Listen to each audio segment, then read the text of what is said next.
Pauwi na galing eskwela si Nathan. Alas 4 na ng hapon at nakakaramdam na siya ng gutom, kaya bumili muna siya ng makakain. May ilang minuto pa kasi siyang lalakarin bago siya makarating sa kanilang bahay mula sa sakayan ng tricycle. Malayo pa sa kanilang bahay, naririnig niyang tila maraming tao sa kanilang bahay. Tumuloy siya at naabutan sa loob ang kanyang Kuya Matt kasama ang isang babae na noon nakaupo sa sofa. May dala itong malaking bag at kaharap ng kanilang mga magulang. Pamilyar sa kanya ang babae. Noon niya naalala na ito pala ang babae sa wallpaper ng cellphone ng kanyang kuya. Ipinakilala naman siya ng kuya niya kay Sarah na siya ngang GF nito. Sexy ang babae at talaga namang maganda. Palangiti at parang hindi man lang nahihiya sa kanila. Napagalamanan niyang mamamalagi pala ito roon sa loob ng isang buwan. Kaya ganoon na lamang karami ang dala nitong gamit. LDR girlfriend ito ng kanyang Kuya Matt at iyon ang unang beses na nagkita ang dalawa. Siguro ay halos walang pagsidlan sa tuwa ang puso ng kanyang kuya. Tiyak na magiging mainit ang bawat gabi ng kanyang kuya. Tumuloy na muna siya sa kanyang silid at nagbihis. Naisip niyang kung sana marunong lamang siyang manligaw, eh di sana mayroon na rin siyang kasintahan. Hindi naman kasi sa pagmamayabang, ngunit maraming nagsasabi na may tindig siya kesa sa kanyang kuya. Gwapo siya ng hindi hamak dito at talaga namang artistahin ang mukha niya. Pero dahil sa mahiyain, hindi niya nagagawang manligaw kahit pa marami namang babae ang nagkakagusto sa kanya. Lahat ng mga iyon, umaasa lamang na pansinin niya. Mayroon naman siyang natitipuhan sa eskwelahan, pero sobrang torpe nga niya at ni ayaw niyang magpakita ng motibo. Ganun pa man ay friendly siya sa mga babae. Isa rin iyon sa mga rason kung bakit madalas ay malapit ang loob ng mga babae niyang kaklase sa kanya. Ipinilig na lamang ni Nathan ang kanyang ulo. Ayaw niyang mainggit sa kanyang Kuya Matt, ngunit iyon ang nararamdaman niya. Silang dalawa lamang kasi ang magkapatid at kasalukuyan lamang itong tumutulong sa kanilang ama sa maliit na talyer na pagmamay-ari nila sa labasan. Pagsapit nga ng gabi, sabay silang kumain ng hapunan. Palakwento ang babae, kaya naman willing-willy ang kanyang mga magulang. Mukhang boto naman ang mga ito sa kasintahan ng kanyang kuya. Tahimik naman siyang kumakain at nakamasid lamang sa kanyang kuya na todo asikaso sa nobya. Iniisip niya kung siya ang kanyang kuya, ay tiyak na nagagalak na ang kanyang puso sa mga oras na iyon. Batid niya na pagkatapos kumain at tulog na ang lahat, tiyak na may magaganap. Yun ang iniisip ni Nathan, kaya nag-init ang kanyang pakiramdam sa kalagitnaan ng kanilang pagkain. Hindi siya makalapit at pilit na umakto ng normal. Baka kasi may makahalata. Sa hindi malamang dahilan, naging madalas ang pagsulyap niya sa gawin ni Sarah. Nahagip ng kanyang mata ang maputi nitong balat. Muntik nang mabulunan si Nathan at napalunok pa. Bigla na lamang kasing napatingin ng babae sa kanya at nahuli pa yata siya nitong nakatingin dito. Sa pagkapahiya, mabilis na niyang tinapos ang pagkain at tumungo na sa sala. Kapag ganoong oras at nanonood siya ng palabas sa TV at papasok lamang sa kanyang silid kapag nakaramdaman siya ng antok. Araw ng Biyernes kaya walang pasok kinabukasan. Kahit pagabihin siya sa panonood, ay hindi siya nababahala. Maya-maya pa, nakita niyang naupo sa kanyang tabi si Sarah habang ang kuya niya may kung anong kinuha sa loob ng silid. Nailang naman si Nathan nang makitang ngitian siya ng babae. Talagang maganda ito at walang tulak kabigin. Makinis ang balat at talaga namang tila kay sarap hawakan. Inaamin niyang attracted siya sa mga babaeng gifted, katulad ni Sarah. Tila kasi siya iniimbitahan nun at nawawalan siya ng matinong kaisipan. Umiwas na lamang ng tingin si Nathan hanggang sa bumalik na ang kanyang Kuya Matt. Doon pa talaga ang mga ito naglampungan sa kanyang tabi. Baka sa boses ng kanyang kuya, ang labis na kasiyahan na sa wakas ay nakita nito ang girlfriend ng personal. Parang siya yung nakakaramdam ng init tuwing nakikita niyang hinahalikan ng kanyang kuya ang nobya. Hindi kasi maiwasan at talagang napapatingin siya sa gawin ng mga ito. Siguro nga ay namumula na ang kanyang muka hanggang sa nagpasya na ang dalawa na pumasok sa silid ng kanyang kuya. Alam na niya kung ano ang magaganap kaya parang siya yung hindi makahinga sa labis na galak. Sa hindi malamang dahilan, tumayo si Nathan. Tahimik na ang paligid at tanging ang tunog na lamang ng TV ang maririnig. Balak lang naman sana niya ang makinig sa labas ng silid ng kanyang kuya. Ngunit hindi sinasadya na makakita siya ng maliit na butas sa pintuan. Doon ay sumilip siya at kaagad na nadagdagan ng init ng kanyang nararamdaman nang makitang nagyayakapan na ang dalawa at walang humpay na naghahalikan. Napalunok si Nathan. Hindi niya malaman kung ano ang kanyang gagawin ng mga oras na yun. Para bang gusto niya na ring maranasan ang ganoong bagay. Talagang napakainit ng eksenang nasasaksihan ni Nathan. Halos hindi niya magawang umalis sa kanyang pwesto at natuod sa kanyang kinatatayuan. Kung siya nga na nanonood lamang nakakaramdam ng labis na pagkasabik, eto pa kayang siyang tampok sa kaganapan. Ilang saglit pa, natanaw ni Nathan na akmang magsisimula na ang mga ito at halos hindi na makahinga si Nathan. Bumilis pa ang kanyang bawat paghinga at animoy may dagang tumatakbo sa kanyang dibdib. Hindi niya lubos maisip kung bakit bigla-bigla ay nagkakaganon siya. Para bang hindi niya na nakilala ang kanyang sarili hanggang sa nagawa niya nang ang gawin ang bagay na iyon sa kanya. Maya-maya pa, muntikan pa siyang mapahiyaw nang may tumapik sa kanyang balikat. Dagli siyang lumingon at nakita ang kanyang ama. Naroon ang pilyong ngiti sa mga labi nito at bumulong. Ingat ka at baka mahuli ka ng kuya mo. Paalala nito sa kanya. Kahit kailan talaga, konsentidor ang kanyang ama. Siguro kung ang kanyang ina yun, tiyak nakatakot-takot na sermon ang aabutin niya rito. Ganun pa man, pinili na lamang ni Nathan na umalis na roon sa harapan ng pinto ng silid ng kanyang kuya. Labag man sa loob, pumasok siya sa kanyang silid at doon pinakiramdaman ng sarili. Talagang nangangatal siya ng mga oras na yun. Nag-aalab sa init ang kanyang katawan. Nang makapanya nga ang bagay na yun sa kanya, ay talaga namang handang-handa sa laban. Sa hindi malamang dahilan, napakagatlabi siya at paulit-ulit na ginawa ang bagay na iyon. Nakakaramdam siya ng saya sa tuwing ginagawa ang bagay na iyon sa kanyang sarili. Aaminin niyang nagawa niya na iyon ng maraming beses. Ngunit iba ang galak na kanyang nadarama sa pagkakataong iyon. Naiisip pa lamang niya si Sarah ay talaga namang para siyang mababaliw. Gustong-gusto niyang maranasan iyon kasama si Sarah. Ngunit alam niyang malabong mangyari. Ayaw naman kasi niyang agawin ng babae sa kanyang kuya. Nang gabing iyon, pinili na lamang ni Nathan na gawin ang bagay na iyon sa kanyang sarili habang iniisip si Sarah. Talagang walang kasing saya ang kanyang nadarama sa tuwing papasok sa kanyang imahinasyon na siya ang kasama nito. Talagang klarong-klaro ito sa kanyang balintataw. Talagang matindi na ang ginagawa niya hanggang sa tuluyan na nga niyang narating ang dulo. Nangangatog ang kanyang mga tuhod at napadausdos sa kanyang pintuan.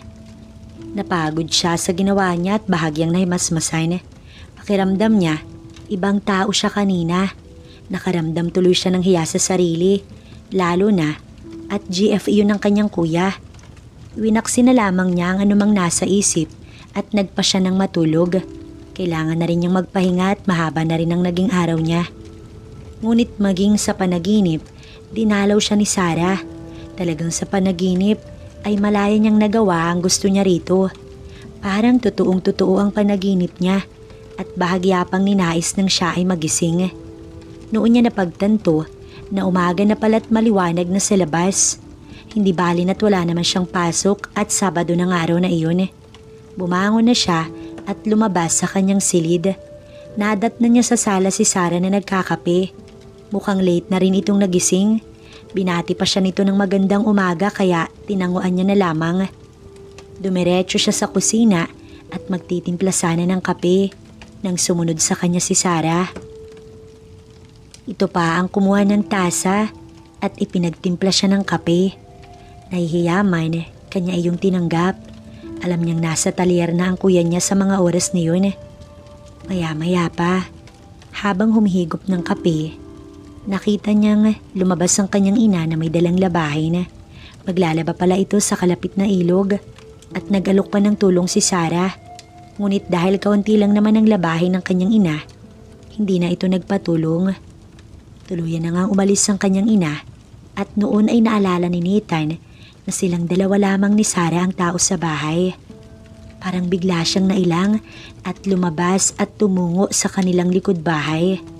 Ngunit hanggang doon, sumunod pa rin si Sarah. Wala kasi ako makausap, kaya sumunod ako sa'yo. Nahalata ko lang ha, todo iwas ka sa akin.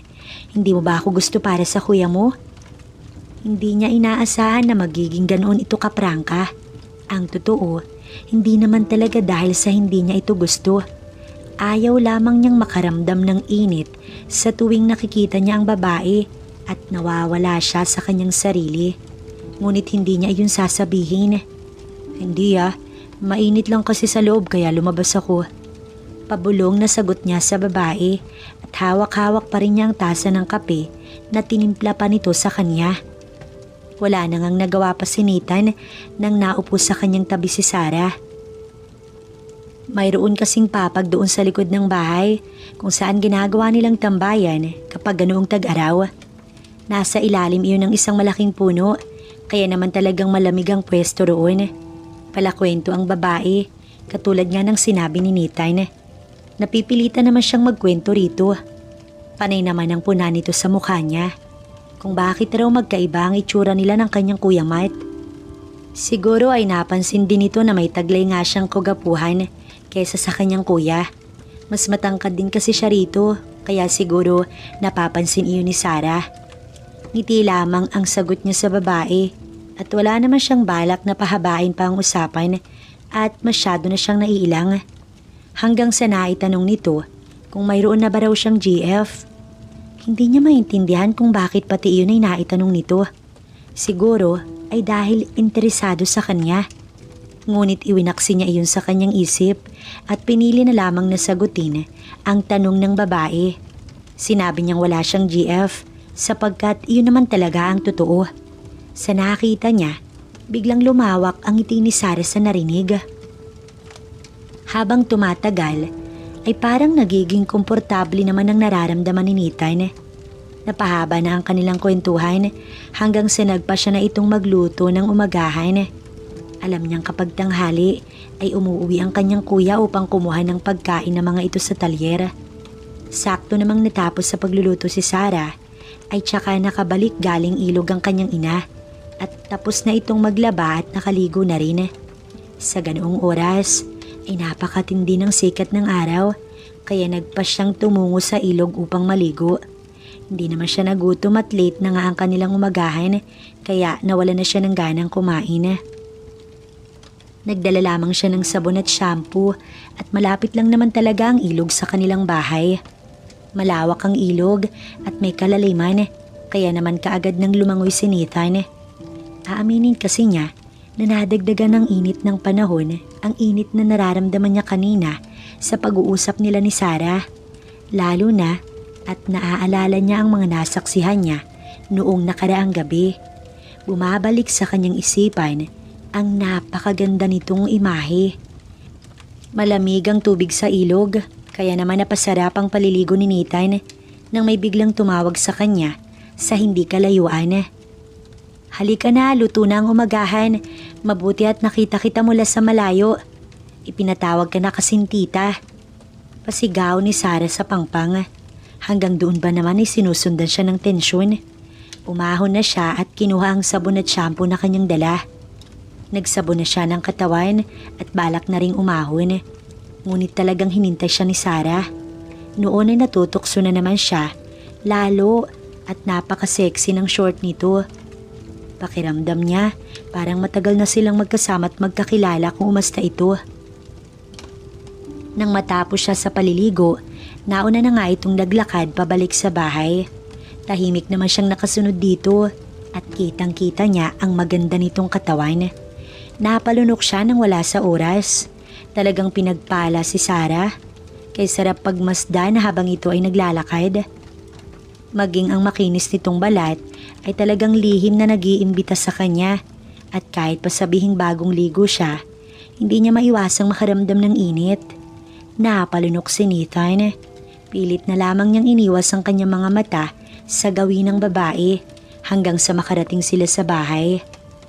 Malapit nang magtanghali kaya hindi na iyon matatawag na umagahan. Nagbihis lamang siya at pagkatapos ay kumain. Talagang hinintay siya ni Sarah na matapos sa pagbibihis at sinabayan pa siya sa pagkain. Hindi niya maintindihan kung bakit ganoon na lamang ang babae sa kanya. Siguro kung naroon lamang ang kanyang Kuya Matt, siguradong magsiselos ito sa inaasta ng nobya. Maya-maya pa, patapos na silang kumain nang dumating ang kanyang kuya. Kukuha na ito ng tanghalian nito at ang kanilang ama ang naiwan lamang sa talyer. Mabuti at nakahandaan ang pagkain ng mga ito. Nanatili muna ang kanyang Kuya Matt at nakipagharutan saglit sa GF nito habang siya tumungo sa likod ng bahay. Ayaw niyang makita na nagkakatuwaan ng dalawa at halata naman sa kanyang kuya na kaagad nitong namiss ang kasintahan. Napaismid si Nathan. Kung alam lang sana ng kuya niya kung gaano kalapit sa kanyang GF nito sa tuwing wala ito. Ngunit iwinaksi ni Nathan ang nasa isip. Pati ba naman ang pakikipaglapit ni Sarah sa kanya bibigyan niya ng mali siya? Siguro ay talagang ganoon lamang ang babae at bunsong kapatid nga siya ng boyfriend nito. Ilang saglit pa, nakita niyang umalis na ang kanyang Kuya Matt, bit-bit ang baon nitong pagkain. Naisip niya na anumang sandali, tutungo si Sarah sa kanyang gawi at hindi nga siya nagkamali. Mukhang hinanap siya nito at talagang balak na naman yatang makipagkwentuhan. Hindi masamang makipagkwentuhan nito sa kanya, ngunit iba ang kanyang nararamdaman. Hindi niya mapigil na isipin ang nararamdaman ng babae sa kanya at talagang tila iba ang tingin nito sa kanya. Maging siya ay panay ang lingon sa gawin nito at talagang nagpipigil lamang na magtanong sa babae kung bakit ganoon ito sa kanya. Natapos ang buong araw na halos nakabuntot na sa kanya ang girlfriend ng kanyang kuya. Tila hindi ito nauubusan ng kwento. Ang hindi nito alam ay mas lalo lamang lumalalim ang pagkagusto niya rito sa ginagawa nitong pakikipaglapit sa kanya. Hanggang sa sumapit ang gabi at dumating na ang kanyang ama kasama ang kanyang kuya. Sa hindi inaasahan ay may daladalang inumin ang kanyang ama at balak na naman yata nitong mag-inom. May dala namang pulutan ng kanyang kuya habang siya nakamasid lamang sa sala. Sanay naman kasing uminom ang kanyang kuya at iyon ang ayaw niyang gayahin. Kaya siguro mas may tindig siya rito dahil nga sa marami itong bisyo. Masaya namang nagluluto sa kusina ang kanyang ina kasama si Sarah. Tamang nood naman siya ng TV sa sala at nagsimula na ngang mag-inuman ang kanyang kuya kasama ang kanilang tatay. Hindi na siya inaya ng mga ito at alam naman ng mga ito na hindi siya umiinom. Hanggang sa matapos na sa pagluluto ang kanyang ina at sumali na rin ito sa inuman. Tamang masid naman si Sarah sa kabila habang masayang nagkukwento ang kanyang kuya. Ilang bote rin ang binili ng kanyang ama kaya alam niyang malalasing ang mga ito. Natawa na lamang sapagkat sa kanilang pamilya, siya lamang yata ang matino. Maging ang kanyang ina kasi malakas ring uminom. Itinuon na lamang niya ang sarili sa panonood ng paborito niyang palabas sa TV. Hanggang sa tila, isa-isa nang natatahimik ang kanyang angkan. Nang lingunin niya ang mga ito, lasing na lasing ang kanyang ina at tulog na ang kanyang ama. Napatingin siya sa gawin ng kanyang kuya, nakatabi lamang ni Sarah. Tahimik na rin ito at namumungay na ang mga mata. Sabi ko kasi huwag ka nang uminom yan tuloy. Halika na nga. Inalalaya naman ni Sarah ang boyfriend nito at iginiya na sa silid. Naiwan naman sa sala ang kanilang ama at ina na noon ay mahimbing na ang pagkakatulog gawa ng alak. Hanggang sa tila nakaramdam siya ng galak sa kanyang dibdib. Natuon ang kanyang mga mata sa gawin ng pinto ng silid ng kanyang kuya. Tila siya mahinihintay na lumabas mula roon. Napalunok siya Nang bumukas ang pinto at iniluwa si Sarah, kaagad na nagtama ang kanilang mga mata sa puntong iyon. Kitang-kita niya ang kakaibang emosyon sa mukha ni Sarah. Tila ba may iba itong ipinahihiwatig? Dahilan kung bakit bigla napatayo si Nathan at kusang humakbang ang kanyang mga paa patungo sa gawin ni Sarah. Tila hinihintay naman siya nito hanggang sa tuluyan na siya makalapit. Nag-uusap ang kanilang mga mata at talaga namang kusang nagkalapit ang kanilang mga muka. Nag-aalab sa init ang katawan ni Nathan ng mga oras na yun. Hanggang sa tuluyang lumapat ang kanilang labi sa isa't isa. Dahilan ng pagkalusaw ng kanyang puso. Halos hindi makapaniwala sa kanyang ginawa. Kaagad na dumaloy ang mas matinding pag-init ng katawan niya kaya nagawa niyang hapitin ng babae palapit sa kanya. Noon ay tila nawalan sila ng pakailam sa paligid at nakatuon lamang ang kanilang atensyon sa kanilang ginagawa. Hanggang sa kusang umangat ang kamay ng babae at napakapit na sa kanya. Nakalimutan nila na nasa labas lamang sila ng pintuan ng silid ng kanyang Kuya Matt. Maya-maya pa ay nagpasyang hilahin ang babae palayo roon at baka may makakita sa kanila. Dinala nga niya si Sarah sa kanyang silid at doon mabilisan niya itong hiniga sa kanyang kama. Walang salitang lumalabas sa kanilang mga labi at para bang kusang nagkakaintindihan ang kanilang mga katawan. Batid niyang nagpipigil lamang ng ingay ang babae ng mga oras na yun. Ganun pa man, alam ni Nathan na malabo nang magising pa ang kanyang mga magulang sa sala, maging ang kanyang Kuya Matt. Lasing na lasing kasi ang mga ito at kapag ganoon, madalas ay tanghali nang nagigising. Kaya sinamantala ni Nathan ang gabing yun at talaga namang nag-enjoy siya sa mga nagaganap. Kung sa ibang babae ay natutorpe siya, iba kay Sarah, ni hindi siya nagdalawang isip na ito ay makuha. Talaga namang walang kapantay ang saya na kanyang nadarama ng mga oras na yun. Napahiga sila sa kanyang higaan ng matapos at saglit na nagpahinga. Rinig pa niya ang ibinulong sa kanya ng babae. Sana maulit to, no? Alam mo Nathan, unang kita ko pa lang sa'yo, talagang gusto na kita. Hindi ka katulad ng kuya mo, mahina pagdating dito. Bukod dun mas gwapo ka pa at talaga namang nag-enjoy ako. Nagulat siya sa sinabi ni Sarah. Alam niyang isang malaking kasalanan sa kanyang kapatid ang ginawa nila ni Sarah. Hindi alam ng kanyang kapatid na ibang klaseng babae ang kasintahan nito. Nang mga oras na yun, tila nawala ang pagkagusto ni Nathan sa babae.